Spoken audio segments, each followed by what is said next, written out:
ইনকিলাব মঞ্চের মুখপাত্র এবং ঢাকা ৮ আসনের এমপি পদপ্রার্থী শরীফ ওসমান হাদীকে গুলি করেছে দুর্বৃত্তরা। আশঙ্কাজনক অবস্থায় উদ্ধার করে তাকে ঢাকা মেডিকেল কলেজ হাসপাতালের জরুরি বিভাগে নেওয়া হয়। অবস্থা আশঙ্কাজনক হওয়ায় তাকে নেওয়া হয়েছে লাইফ সাপোর্টে। দুপুর 2:15টার দিকে বিজয়নগর পানির ট্যাঙ্কের সামনে এ ঘটনা ঘটে।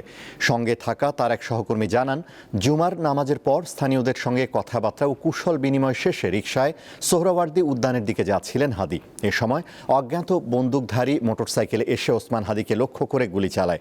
বুলেটটি তার বাম কানের নিচে অর্থাৎ চোয়ালের নিচের দিকে লাগে। এই ঘটনায় গভীর উদ্বেগ প্রকাশ করেছেন প্রধান উপদেষ্টা ডক্টর মোহাম্মদ ইউনূস।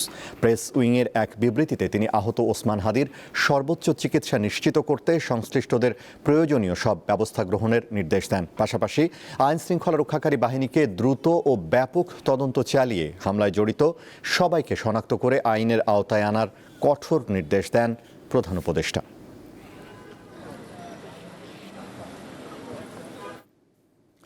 দর্শক, এ বিষয়ে সবশেষ খবর জানাতে ঢাকা মেডিকেল কলেজ হাসপাতাল থেকে সরাসরি যোগ দিচ্ছেন সহকর্মী জহিরুল মোহসান।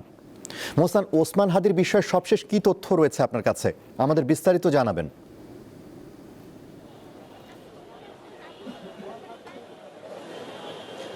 আনারুল, কিছুক্ষণ আগে এবি পার্টির চেয়ারম্যান মঞ্জু উনি ওসমান হাদীকে ভিতরে দেখে এসে আমার সাংবাদিকদের সাথে কথা বলেছেন।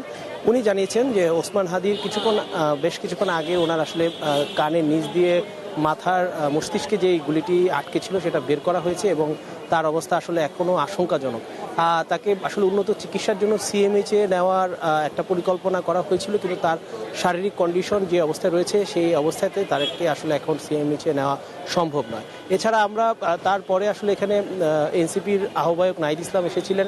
তিনি সাংবাদিকের সাথে কথা বলেছিলেন। তিনি জানিয়েছেন এইটা একটা গভীর ষড়যন্ত্র। এই ষড়যন্ত্রের মাধ্যমে আসলে ওসমান হাদীকে হত্যার উদ্দেশ্যে আসলে এই ধরনের হামলা চালানো হয়েছে এবং এই হামলার তিনি তীব্র প্রতিবাদ এবং 24 ঘন্টার মধ্যে এই হামলার সাথে যারা জড়িত রয়েছে তাদেরকে ধরে বিচারের আয়তায় আনার জন্য দাবি জানিয়েছেন এবং এনসিপির পক্ষ থেকে জানানো হয়েছে যে আজকে রাত থেকে তারা আসলে মাঠে থাকবেন এবং পরবর্তীতে এই ধরনের কোনো ঘটনা যাতে আর না ঘটে বা এই ধরনের ঘটনা প্রতিহত করতে এনসিপি মাঠে থাকবে বলে আসলে জানিয়েছেন নাহিদ ইসলাম। এছাড়াও তিনি বলেছেন যে সরকারকে আসলে আরেকটি সুযোগ দেওয়া হয়েছে যে যদি তারা সরকার যদি দ্রুত এই ধরনের দুর্বৃত্ত যারা এই ধরনের ঘটনা ঘটিয়েছে তাদেরকে আইনের আয়ত্তায় না আনতে পারে তাহলে কিন্তু তারা আবার কঠোর আন্দোলনের ডাক দিবে। আমরা এছাড়া জামাতের আমির শফিকুর রহমান কিন্তু ওসমান হাদীকে দেখতে এসেছিলেন। তিনিও আসলে এই ঘটনার তীব্র প্রতিবাদ জানিয়েছে। এছাড়া আমরা যখন ওসমান হাদীকে ঢাকা মেডিকেল কলেজ হাসপাতালে নিয়ে আসা এরপর থেকে বিভিন্ন রাজনৈতিক দলের নেতাকর্মীরা কিন্তু এখানে তাকে দেখতে আসছেন। তার শারীরিক অবস্থার সর্বশেষ খবর আসলে তারা নিচ্ছেন। কিছুক্ষণ আগে ইসলামিক আন্দোলনের নেতাকর্মীরা এসেছেন হাদীর খবর নিতে। এছাড়া আমরা দেখেছি যে বিএনপির ঢাকা ৮ আসনের সম্ভাব্য প্রার্থী যে রয়েছেন মির্জা আব্বাস, তিনি কিন্তু আসলে এসেছিলেন এবং তিনি আসার পর আমরা দেখেছি বিকালে এখানে বেশ পরিস্থিতি উত্তপ্ত হয়ে যায়। তাকে বেশ কিছুক্ষণ যারা ওসমান হাদীর সমর্থক ছিলেন তারা কিছুক্ষণ তাকে আটকেও রেখেছিলেন। এখন পরিস্থিতি আসলে কিছুটা শান্ত, তবে দুপুরের পর আসলে এখানে বাংলাদেশ সেনাবাহিনীর সদস্য এবং বিজিবি মোতায়েন করা এবং এখানকার ঢাকা মেডিকেলের আইন শৃঙ্খলা পরিস্থিতি এখন বেশ কঠোর অবস্থায় রয়েছে আসলে। আনোয়ারুল। মোহসান, আপনাকে ধন্যবাদ। ঢাকা মেডিকেল কলেজ হাসপাতাল থেকে জানাচ্ছিলেন সহকর্মী জহিরুল মোহসান।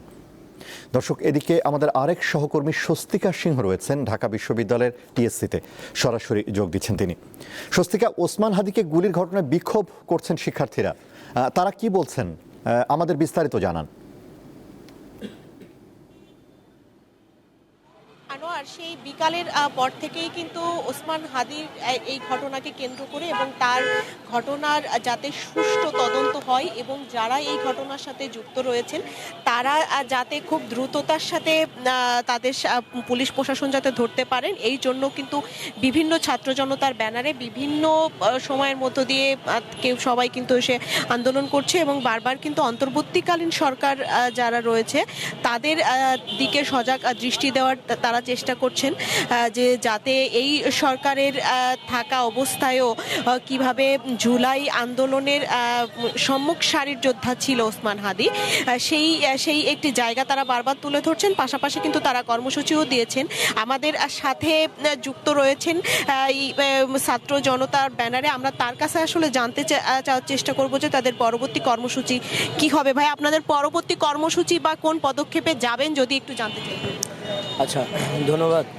আপনারা জানেন যে ইনকিলাব মঞ্চের মুখপাত্র এবং ঢাকা ৮ আসনের সংসদ সদস্য পদপ্রার্থী ওসমান হাদি ভাই আজকে বিকেলবেলায় তার উপরে কিন্তু সন্ত্রাসী কায়দায় গুলিবর্ষণ করা হয়েছে। আমরা ছাত্র অধিকার পরিষদের পক্ষ থেকে একটা টিম দেখতে গিয়েছিলাম ঢাকা মেডিকেল কলেজ হাসপাতালে। সেখানে দেখলাম তার অবস্থা অত্যন্ত আশঙ্কাজনক এবং তিনি বাঁচবেন কি আসলে মরবেন এটা সম্পূর্ণ উপর আল্লাহর হাতে। তার কানের পাশ দিয়ে গুলি ঢুকেছে এবং এপাশ দিয়ে হাড়টা ভেঙে গিয়েছে, যে নরম হাড়, অর্থাৎ ওনার অবস্থা অত্যন্ত আশঙ্কাজনক। এ পর্যায়ে আমরা দেখেছি যে জুলাই অভ্যুত্থানে যারা সামনের সারি থেকে নেতৃত্ব দিয়েছে তাদেরকে বারবার টার্গেট কিলিং করা হচ্ছে। কিছুদিন আগেও দেখবেন আপনারা ভিপি নূরের উপরে এই যে ওসমান হাদিকে কেন্দ্র করে, কারণ ইনকিলাব মঞ্চের মুখপাত্র, আপনারা কি কোনো কঠোর পদক্ষেপে যাবেন বা কোনো আলটিমেটাম দিয়েছেন কিনা সরকারকে? আচ্ছা, আপনারা জানেন যে আমরা ছাত্র অধিকার পরিষদ থেকে অলরেডি বলেছি যে আগামী 24 ঘন্টা নয় 12 ঘন্টা, কারণ পল্টনের মতন এরকম একটা বিজি এরিয়াতে, এরকম একটা এরিয়া যেখানে অনেক বেশি পরিমাণ সিসি ফুটেজ রয়েছে। আমাদের সাথে ছাত্র জনতার ব্যানারে যারা ছিলেন তারা কিন্তু জানিয়েছেন 24 ঘন্টার একটি আলটিমেটাম দিয়েছেন। এই 24 ঘন্টার মধ্যে সন্ত্রাসীদের ধরার জন্য আলটিমেটাম দেওয়া হয়েছে। আনোয়ার, এই ছিল টিএসসি থেকে আমার কাছে সর্বশেষ। স্বস্তিকা, আপনাকে ধন্যবাদ।